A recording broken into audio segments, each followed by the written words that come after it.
ठीक है। आज उत्तराखंड भूगोल में हम देखेंगे आपदाएं। देखो उत्तराखंड की प्राकृतिक आपदाएं, उत्तराखंड की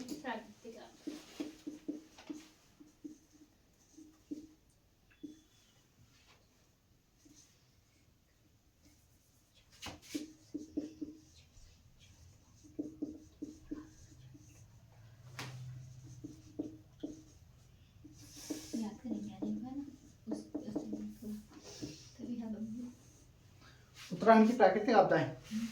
देखो उत्तराखंड की प्राकृतिक आपदाएं सबसे ज्यादा अगर पूरे देश में देखा जाए तो सबसे ज्यादा संवेदनशील राज्य प्राकृतिक आपदाओं से कौन सा राज्य है? उत्तराखंड भी है, हिमाचल प्रदेश भी है, और जब नॉर्थ ईस्ट में चले जाओ अरुणाचल प्रदेश भी है। जितने तुम्हें पहाड़ी राज्य मिलेंगे वो सारे के सारे संवेदनशील माने ही जाते हैं। उत्तराखंड को कितने जोनों में बांटा गया है? प्राकृतिक आपदाओं के आधार पर, भूकंप के आधार पर कितने में? 2 पे। लेकिन पूरे भारत को कितने में बांटा गया है? 5 में, है ना। तो उत्तराखंड जो आता है वो कौन कौन से में आता है? चौथे और 5वें में। मतलब ज्यादा खतरनाक हो जाता है यहाँ पर। उत्तराखंड में आए दिन क्या आती रहती है?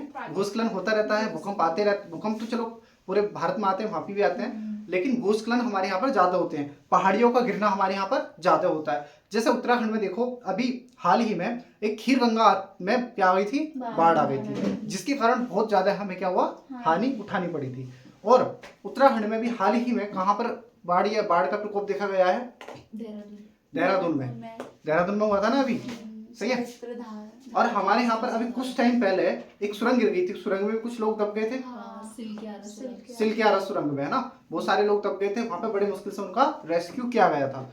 वैसे ही हमारे देश में, हमारे राज्य में, उत्तराखंड में बहुत सारे आपदाएं आती रहती हैं, जिसमें सबसे ज्यादा जो प्रमुख आपदा हुई थी वो उत्तराखंड की आपदा हुई थी, है ना। उत्तराखंड में एक झील थी जो टूट जाती है, वो उस झील के टूटने के कारण क्या हो जाता है? बाढ़ आ जाती है, उस झील का सारा पानी ग्लेशियर टूट जाता है ना, ग्लेशियर झील में गिर जाता है और झील टूट जाती है। तो उत्तराखंड बहुत ज्यादा है, क्या है? संवेदनशील राज्य है। अब केदारनाथ में मरने वाले लोगों की संख्या भी क्या थी? बहुत ज्यादा थी, बहुत हमें हानि उठानी पड़ी थी उसमें। अब उसका आंकड़ा जो था, सरकारी आंकड़ा, वो मैं तुम्हें बताऊंगा, है ना, वो लिखेंगे अभी केदारनाथ की। अच्छा, केदारनाथ हमारे कौन से जिले में पड़ता है?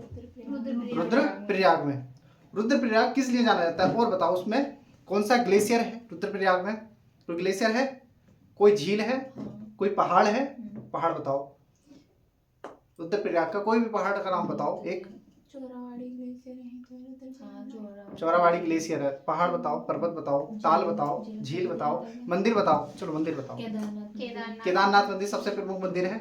वहां पे केदारनाथ जो है वो किस भगवान की पूजा होती है वहां पर? शिव की पूजा होती है। शिव के कौन से रूप की? शिव के पश्चिम भाग की पूजा होती है केदारनाथ में। अब कुछ टाइम पहले से देखा जाए, अभी ऐसा 5 साल पहले देखा जाए तो केदारनाथ का कोई क्रेज नहीं था लोगों में इतना, लेकिन अभी जब से हमारे यहाँ पर यूट्यूब, ये शॉर्ट वीडियो का कल्चर आ गया है ना, इन्फ्लुएंसर आ गए, वहां पे जाते हैं, फोटो खिंचाते हैं, तो वैसे ही हमारे देश के और लोग भी क्या होते हैं, उससे प्रेरित होते हैं और वहां पे घूमने के लिए जाते हैं, है ना। पर्यटन स्थल उसको अच्छा बना दिया गया है। चलो अब लिखो उत्तराखंड में प्राकृतिक आपदाएं। इसमें वनाग्नि,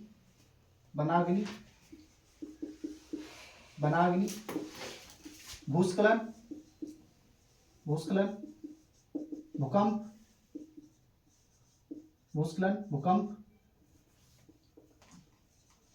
भूकंप, अतिवृष्टि,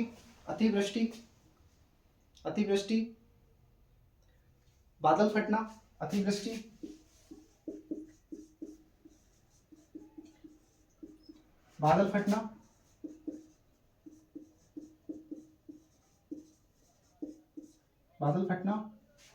अतिवृष्टि का मतलब होता है ज्यादा बारिश हो जाना, ठीक है। भूकंप का मतलब जमीन हिल जाना, भूस्खलन का मतलब जमीन का धंस जाना या पहाड़ी का गिर जाना, वनाग्नि का मतलब होता है वनों में आग लग जाना, बादल फटना का मतलब होता है एक स्थान पर औसत वर्षा जितनी पड़नी चाहिए उससे कई गुना बारिश ज्यादा पड़ जाना। बादल नहीं फटते हैं, क्या होता है? बारिश का जो सेंटीमीटर होता है, जो बारिश मान लो कि 100 सेंटीमीटर बारिश होनी है कहीं पर, और वहां पे 500 सेंटीमीटर हो जाए तो इसको क्या बोल देंगे? बादल फटने की घटना। जैसे हमारे उत्तराखंड में एक जगह मिलती है नरेंद्र नगर में जो वर्षा का औसत है वो 318 लगभग माना जाता है ना। एक जगह और मिलती है, नरेंद्र नगर की जगह राजपुर, क्या मिलती है? राजपुर। राजपुर में हमारी जो वर्षा का औसत है वो कितना है? 318.5 सेंटीमीटर। अगर सपोज दैट ऐसा ना हो, ये 318 पड़ रही है और यहाँ पर 700 पड़ जाए, 700 सेंटीमीटर, तो इसी घटना को क्या कह देंगे हम? बादल फटना। अतिवृष्टि तो चलो ठीक है, अतिवृष्टि का मतलब हो जाएगा कि 300 है तो 500 हो गई, नहीं 400 हो गई, कितनी हो गई? 400। ये अतिवृष्टि हो गई। एक साथ बहुत ज्यादा पानी आ जाना, ठीक है, बारिश पड़ जाना। समझ में आ गया? चलो, हमारे यहाँ पर सबसे ज्यादा जो आपदाएं आती हैं, प्राकृतिक आपदाएं आती है, वो किससे आती हैं? सबसे ज्यादा प्राकृतिक आपदाएं से हानि किससे होती है? सबसे ज्यादा प्राकृतिक आपदा जिससे हमारे देश को हानि होती है, हमारे राज्यों को हानि होती है, वो क्या है? भूस्खलन। भूस्खलन, ठीक है, देखो भूस्खलन, भूस्खलन, भूस्खलन से उत्तराखंड में सबसे ज्यादा हानि, सबसे ज्यादा हानि होती है लिखो भूकंप। भूकंप से उत्तराखंड में सबसे ज्यादा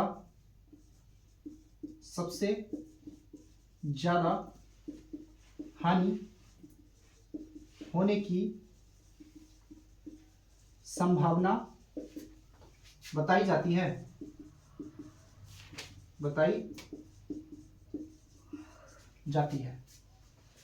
सही है। सबसे ज्यादा जो हानि होती है वो किससे होती है उत्तराखंड में? भूकंप से।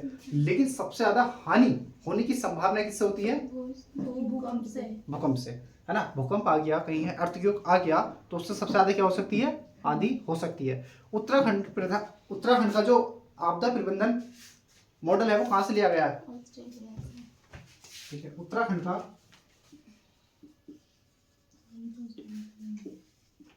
आपदा प्रबंधन मॉडल ऑस्ट्रेलिया से लिया गया है। ठीक है, एक और लिख लो, उत्तराखंड का पर्यटन प्रबंधन मॉडल स्विट्जरलैंड से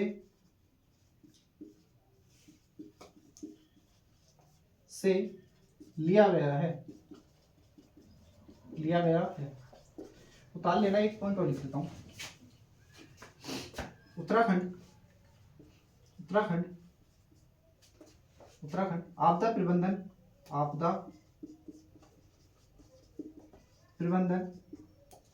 मंत्रालय बनाने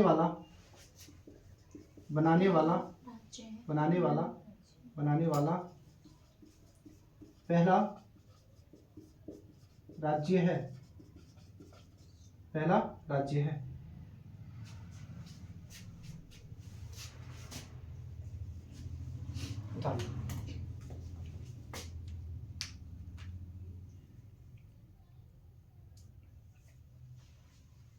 ठीक है, देश का पहला राज्य आपदा प्रबंधन मंत्रालय बनाने वाला कौन सा है?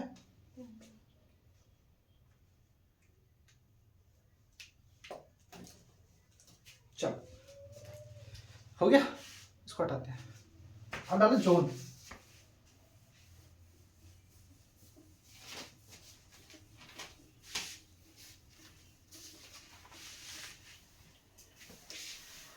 डालेंगे हम जोन। कुल जोनों की संख्या कितनी है? कुल जोनों की संख्या है 5। नंबर 1 लिखो, निम्न। ठीक है, नंबर 1 लिखेंगे निम्नतम प्रभावित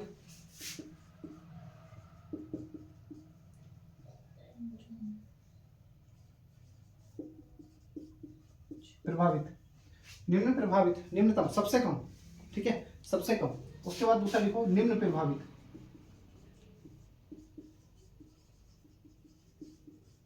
मध्य प्रभावित।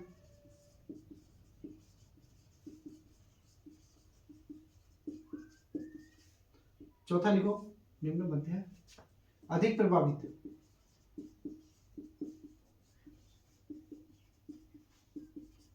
5वां लिखो, अधिकतम प्रभावित, अधिकतम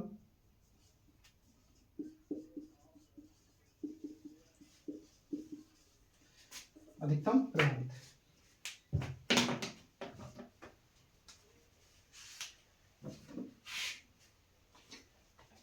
अधिकतम प्रभावित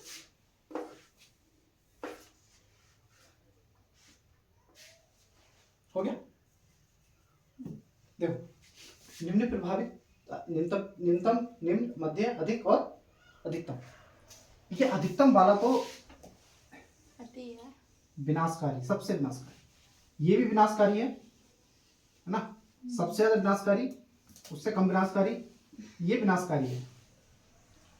इसमें सहन हो सकता है, लेकिन इसमें ये भी विनाश कर देता है। इसमें हम आराम से सहन कर सकते हैं, कोई दिक्कत नहीं है।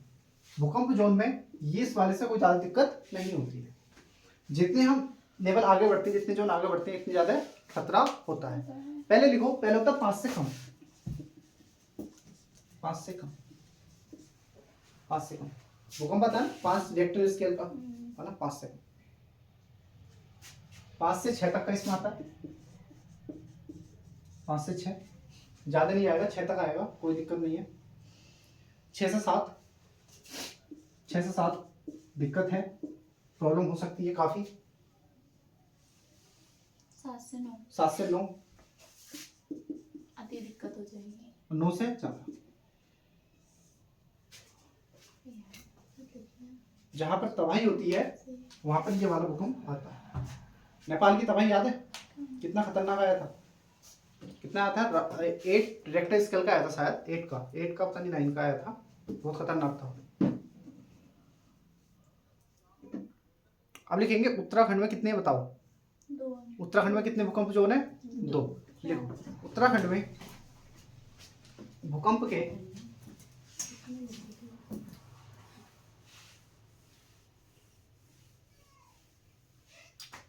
यूके में, उत्तराखंड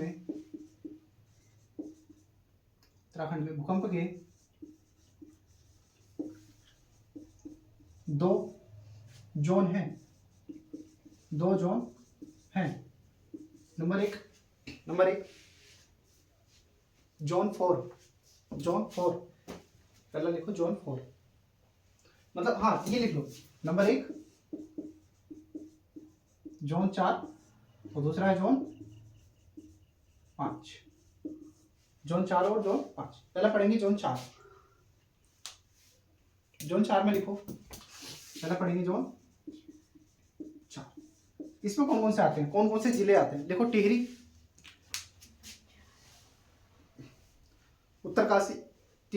उत्तरकाशी, देहरादून, ऊधम सिंह नगर, नैनीताल।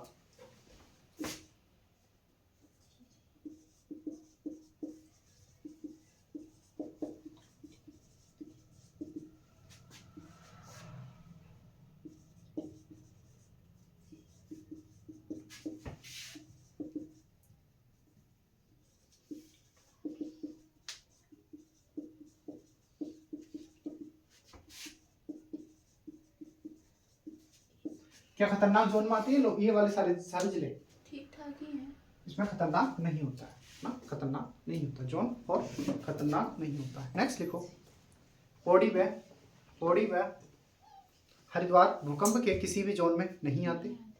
पौड़ी व हरिद्वार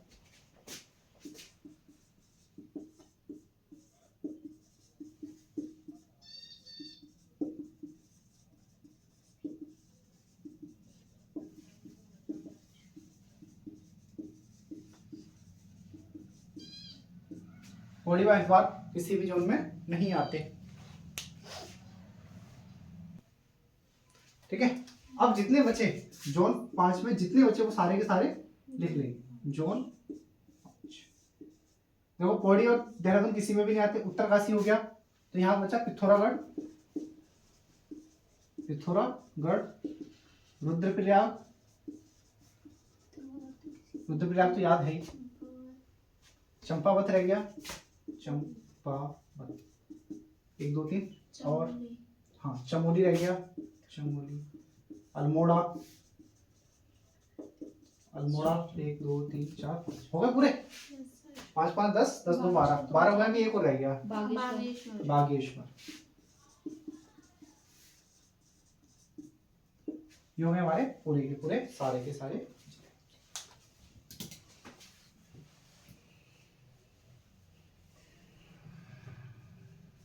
देखो लिखो नेक्स्ट। उत्तराखंड में भूकंप मापी स्टेशन, उत्तराखंड में भूकंप मापी स्टेशन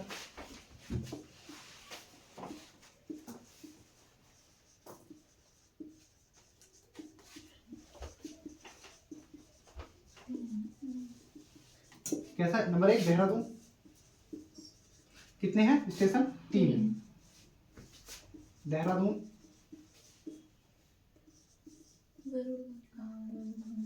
ठीक है, नंबर 1 देहरादून। नंबर 2 क्या है? गरुड़ गंगा। कहाँ पर है? चमोली।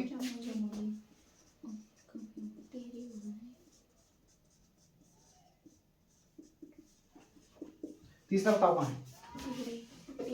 तीसरा टी, तीसरा टी। उत्तराखंड कितने भूकंप जोन में आता है? 2 में आता है। कौन कौन से में? 4 और 5 में। उत्तराखंड में भूकंप मापी जो स्टेशन है वो कहाँ पर है? देहरादून, चमोली और टिहरी में, ठीक है। जोन 4 में कौन कौन से आते हैं? उत्तरकाशी, टिहरी, नैनीताल, धनसिंहनगर और देहरादून। और जो किसी में भी आते हैं पौड़ी और हरिद्वार। और जो बचे वो 5 में आते हैं, बागेश्वर, बागेश्वर, पिथौरागढ़, रुद्रप्रयाग, चंपावत, चमोली और अल्मोड़ा। हो गया। नेक्स्ट लिखो, एक पॉइंट लिखो। हिमालय पर्वत में विश्व का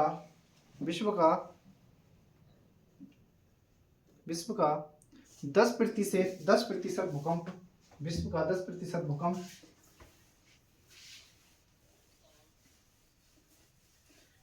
उत्तराखंड में आता है। विश्व का 10% भूकंप उत्तराखंड में आता है।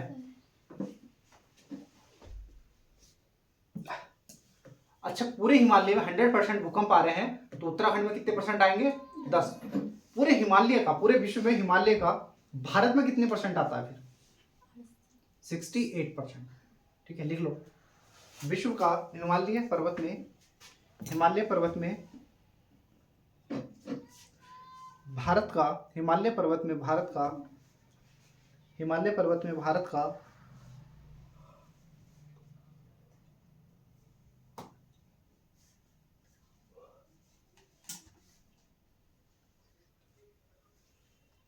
का 68% आता है, 68% आता है।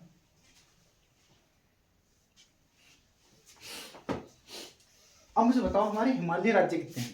11 राज्य है। हाँ, राज्य 11। अब 11 नहीं है, अब 10 है, ठीक है। जम्मू कश्मीर क्या बन गया? यूटी। अच्छा। जम्मू कश्मीर क्या बन गया? यूटी। तो हिमालय राज्य कितने हैं अभी? 10। पहले कितने हुआ करते थे? 11। अब एक कम कौन सा हो गया? जम्मू कश्मीर। क्या बन गया वो? यूटी। Union territory. हाँ, वही तो, जम्मू तो है अभी। अब देखो नेक्स्ट। जम्मू कश्मीर एक ही है ना, जम्मू कश्मीर अलग अलग थोड़ी है, अलग राज्य थोड़ी है। नहीं, जम्मू एक ही कश्मीर। है। एमसीटी का पता है? एमसीटी, हाँ, एमसीटी क्या है? Central thrust. सुना नाम उसका? ठीक है, एमसीटी लिखो। मैन वो लिखना है कितने राज्य हैं अभी हिमालय, याद रहेगा वो, उसको मतलब। नेक्स्ट लिखो एमसीटी, मुख्य केंद्रीय भ्रंश। एमसीटी मुख्य, नहीं लिखा? नहीं तो लिख लिया। हाँ, मुख्य केंद्रीय भ्रंश। इसमें लिखो कौन कौन से हमारे जिले आते हैं। लिखो चमोली, कहाँ कहाँ से जाता है? चमोली टिहरी नहीं, पीपलकोटी, चमोली, पीपलकोटी, गोपेश्वर, चमोली, पीपलकोटी, गोपेश्वर,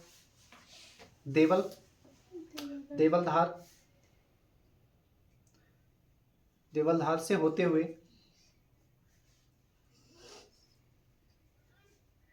नेपाल तक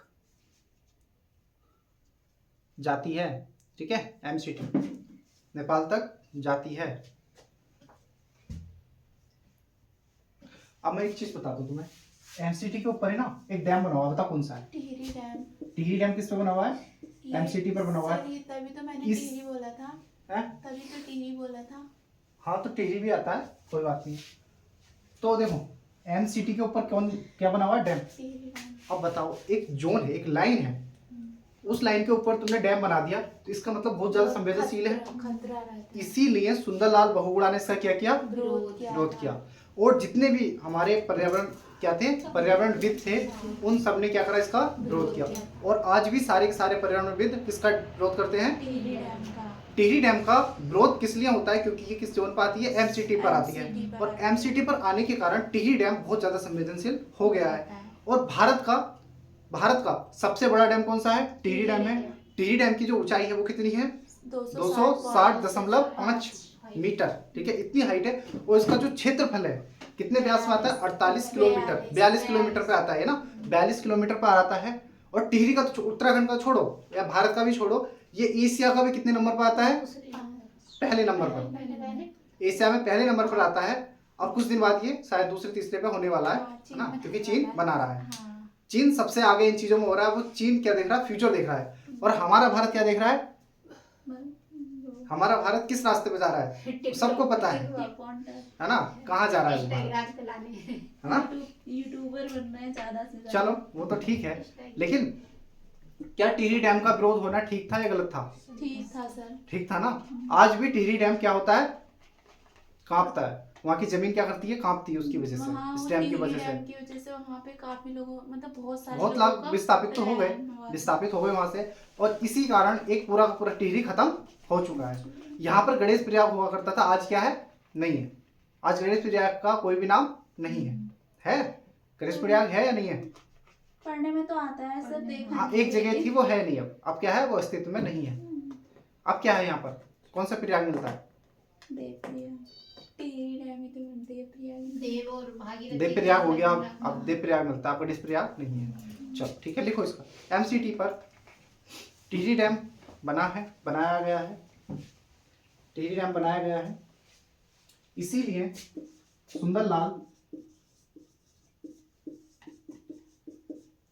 बहुगुणा ने इसका विरोध किया था। इसका विरोध किया था। सुंदरलाल बहुगुणा हमने पढ़े थे ना, जब हमने टिहरी जिला पढ़ा था तो उसमें ये पढ़े थे। तो हमारा ये खत्म हो गया। अब हम आगे का, इसके आगे जो टॉपिक पढ़ेंगे वो पढ़ेंगे केदारनाथ आपदा। लिखो केदारनाथ या आपदा, यात्रा आ रहा है, केदारनाथ आपदा। हेडिंग डाल लो, इसको हम कल देखेंगे। ठीक है, केदारनाथ यात्रा। बहुत बड़ा वीडियो जाएगा।